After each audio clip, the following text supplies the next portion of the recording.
السلام عليكم. اليوم غنحضر معكم واحد النوغا اللي بسيطه وسهله في التحضير.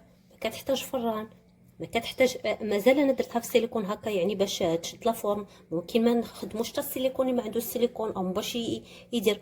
ما فيهاش الجليكوز، سهله وكتجي زوينه ولذيذه اكثر من هادشي انه لذيذه. نديروها في سميتو، نزينو بها الصابلي، نزينو بها مثلا البسطيله، نزينو بها رفيسه، اي حاجه ممكن ندير فيها.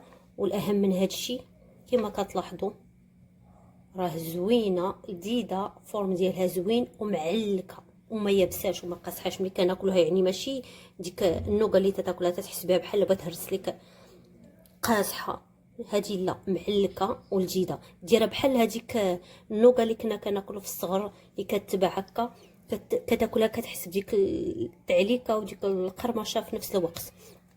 طريقه التحضير راه سهله بزاف بزاف، ما كتحتاج شي حاجه وفي نفس الوقت راه سهله.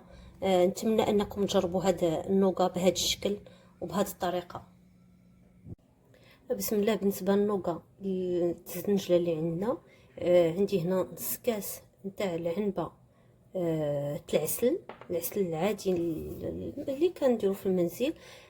تقريبا كتجي واحد 100 غرام نتاع، اللي عنده الميزان يعبروا 100 غرام نتاع العسل.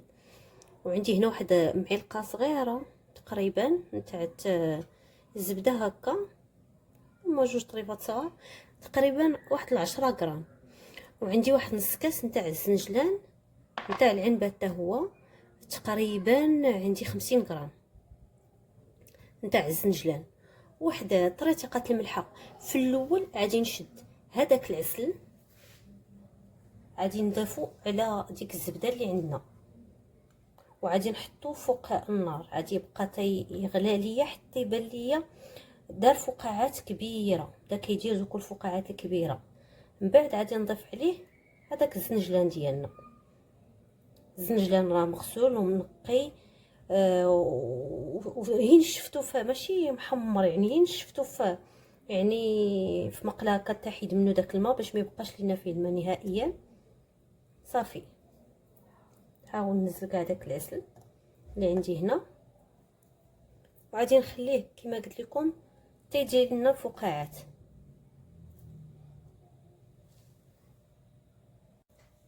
بعد ما دار ليا دوك الفقاعات، كما قلت لكم غادي نضيف عليه فوق سميتو، غادي نضيف عليه داك الزنجلان.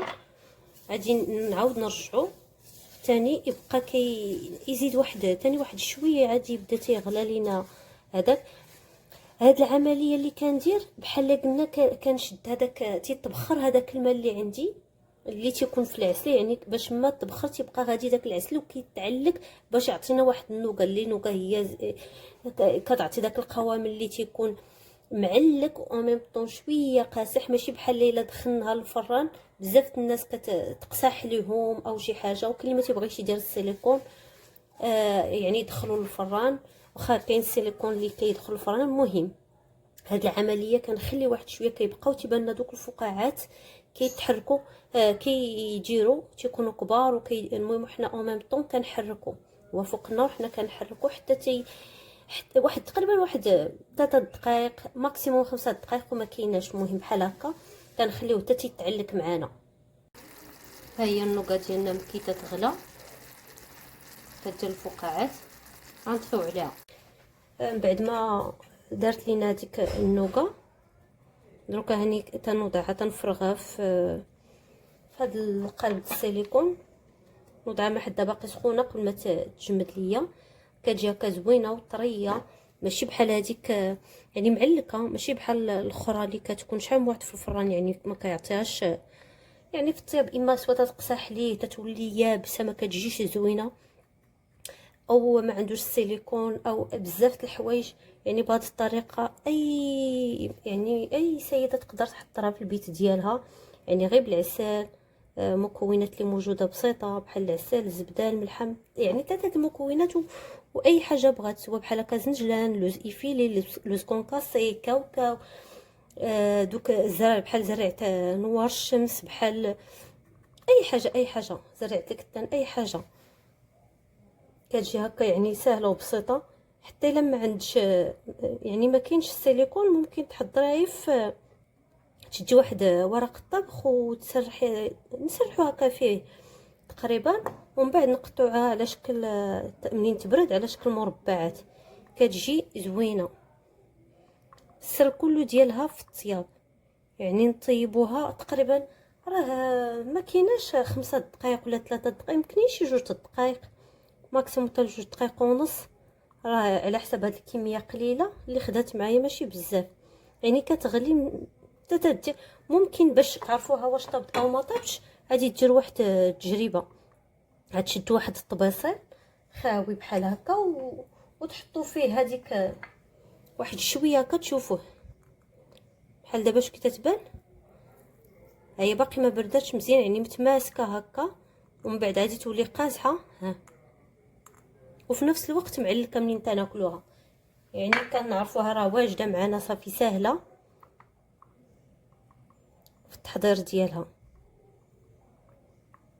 صافي ديك الساعه وتنعرفوها صافي نديرو عليها يعني نطفيو عليها ونجوها.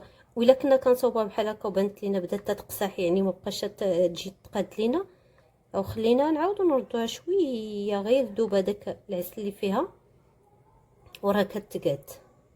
يعني هذا جميع الاسرار نتاع النوغا اللي تحضر يعني بلا فران بلا حتى حاجه.